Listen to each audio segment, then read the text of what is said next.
weekend, the New York Times provided us with a fascinating look into Donald Trump's family values.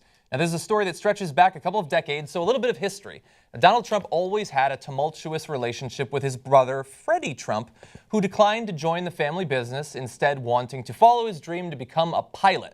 And so he did that. He became a pilot.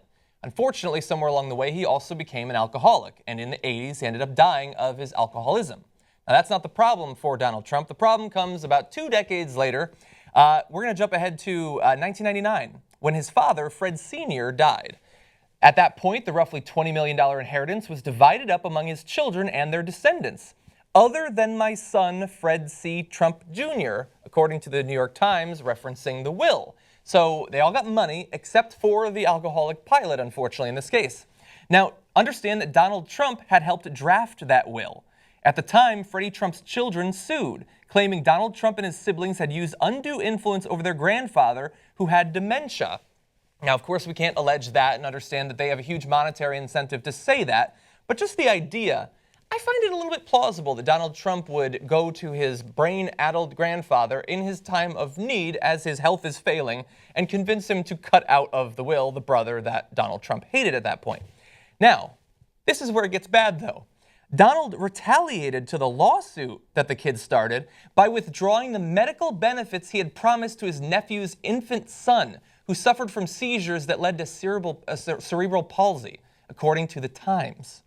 He said later, "I was angry because they sued, but the suit was settled very amicably," he added. Oh, that's good. I'm glad it was amicable. I hope that eventually at some point, once your temper cooled off, you gave the baby his medicine again.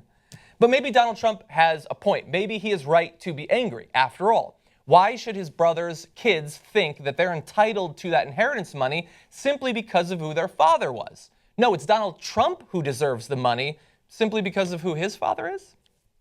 But anyway, of course, we know this is the money. Along the way, he had gotten so much money from his father. That's how he eventually made his riches. And despite the fact that by 1999, he was already an extremely rich man, he was still so spiteful that he wanted to stop his brother's kids from getting the money. And he was willing to put the health of an infant at risk to prove a point because he was pissed. Now look, at this point, we know that Donald Trump is a dick. We shouldn't be surprised by that. We know he's a dick, an asshole, an idiot, a racist, incurious about the world, a blowhard, an adulterer. He's a bad guy. But it should still shock you at this point that he was willing to screw over a baby who had seizures simply to get at his dead brother's ghost. But I know that for a lot of Trump supporters, that's simply not going to affect them, even those who say that they are driven by their deeply held family values. And that's depressing, and that's my final judgment.